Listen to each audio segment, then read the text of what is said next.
Hello, this is Mitchell Black again, the owner of Strong Side, and this is the second video out of 4 videos that we're doing for the Paleo Challenge. And this one is on insulin and paleo.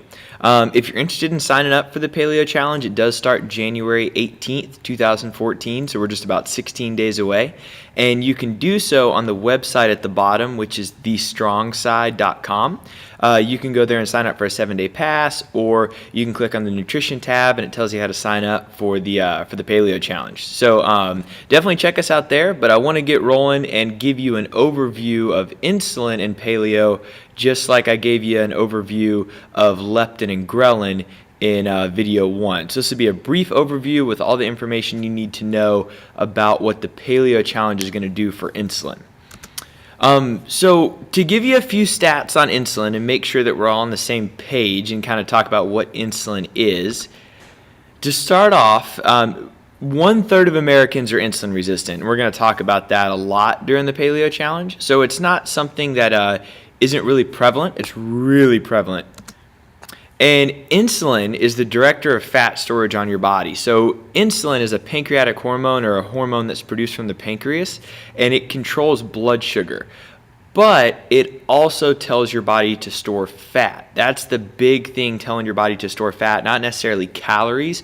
It's not if you eat a bunch of calories you gain weight. It's if you elevate insulin, you gain weight. So you can change the name of the paleo diet to the insulin management diet, whatever you want to change it to, but just know that insulin stores fat, and that's what we're trying to control here. Insulin stores fat primarily in the midsection and hips. You'll notice the back of your hands don't get really fat. Your forehead doesn't get really fat. Your eyelids, your earlobes, those don't necessarily get a lot of fat because there's not a lot of insulin receptors there. There's most of the insulin receptors in the midsection and hips, and that's why you store so much fat there. So let's talk a little bit about the ranges of insulin that we want. So if we look up here at the green box, what we're shooting for is low insulin levels. Not too low, but if we can keep them in the moderate range and we can keep insulin fairly low, then your body's going to burn more fat. And that's what you want, right? I mean, you came to the gym saying, hey, I want to lose 10 pounds of fat. I want to lose 15 pounds of fat. So in order to do that, we can't raise a hormone such as insulin that tells the body to store fat, regardless of how many calories you're eating. That is completely secondary. We need to make sure that we're not elevating insulin. So if we look at the second box here, the red one, you'll notice what happens when insulin gets too high. Well, when insulin gets too high, you're telling your body to break down carbohydrates. So if we eat anything that raises our insulin levels, it doesn't matter if it's low calories, it doesn't matter if it's low fat, it doesn't matter if it's organic, it doesn't matter. If you raise insulin, your body stores fat. High amounts of insulin tell your body to start burning carbohydrates. So you can eat 800 calories a day, 1,200 calories a day, you can walk 15 miles a day, it doesn't matter. You have this hormone in your body telling your body to store fat and only to burn carbohydrates. And a lot of people look at that and say, okay, well, don't I want to burn carbs so I don't store them as fat? And that's true, and you won't necessarily gain any weight, but you won't necessarily lose any weight either. You're not going to burn any fat. And you came to the gym saying, I want to lose X amount of pounds of fat, not X amount of pounds of carbohydrates. So again, look at the green box. Insulin levels stay low, you burn more fat. Look at the red box. Insulin levels stay high, you burn more carbohydrates and less fat. You can eat as little as you want and still gain weight. So first off, before we look at what raises insulin, the vicious circle. So this is kind of what happens. Step number 1 is that you eat food. I mean, you obviously have to eat. That's okay. Step 2 is that you make insulin, and that happens if you eat a salad or broccoli or a piece of cake and Oreos. It doesn't matter. It's just how much insulin gets produced. So you need insulin to manage your blood sugar, but you don't need excess insulin. Step number 3, the cells resist insulin, and we'll talk about that in the Paleo Challenge, and today is just to give you an overview, but basically your cells just get resistant to insulin and they don't want to metabolize it. So step 4 happens. Sugar stores as fat. So your body takes all this, it can't metabolize the insulin, So it takes all of it and stores it as fat. And then step number 5 is you feel tired and hungry. You might get hungry every 2 hours. You might want to constantly eat. You're looking for snack foods. You want to constantly have that sugar, that quick fix, that dessert. You're just constantly hungry and the blood sugar's dropping.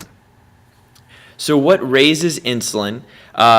Anything with sugar. So you got in the top left, you have grains. Below that, you have fruit. And to the right, you have dairy. Well, we're going to look at that a little bit further on the next slide, but all these sugars are going to what's elevate insulin. For example, lean meats, animal proteins, nuts and seeds, vegetables don't really elevate that fat storing hormone insulin. It's mostly your sugar type stuff. So let's look at the next slide. Right here on the bottom left, we have the glycemic index, which is the elevation of sugar in the bloodstream. And then we have another thing called an insulin index. And what that is that's how much the insulin is actually raising. Because you'll notice what we're about to look at, the blood sugar can stay kind of low and the insulin can get kind of high. So if you look at the star, for example, let's say you eat white bread. Your glycemic index is going to raise about 100 points. That's about equivalent to 2 tablespoons of sugar. So every time you eat a slice of bread, it's almost equivalent to 2 tablespoons of sugar. And then it raises the insulin about 100 points as well. So bread, yeah, it's going to make you pretty fat. But here's where it gets kind of interesting. We start looking at lactose, which is milk, elevates the blood sugar about 65 points, elevates the insulin about 50 points, all right? But here's where we start seeing the curve. Let's say you go to regular milk. A lot of people say, oh, there's not a lot of fat, there's not a lot of sugar in milk. It's only going to elevate my blood sugar 30 points, which is true, but boom, it's going to raise your insulin about 90 points. So insulin is going to make you, is going to be a big contributor to making a person overweight.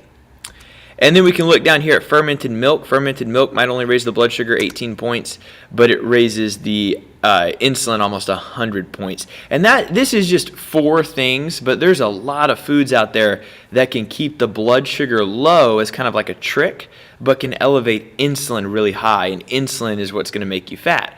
However, none of the foods that you eat on paleo are going to make you overweight. All right. So, again, if you're interested in signing up for the Paleo Challenge, you can go to thestrongside.com, and that'll have all the information to get signed up for the Paleo Challenge that starts on January 18th. This is video 2 of 4. We're going to roll out 2 more before the Paleo Challenge gets going, but it's free to anybody. We hope to make this worldwide. If you have any questions, send us an email and check us out at thestrongside.com. Thank you.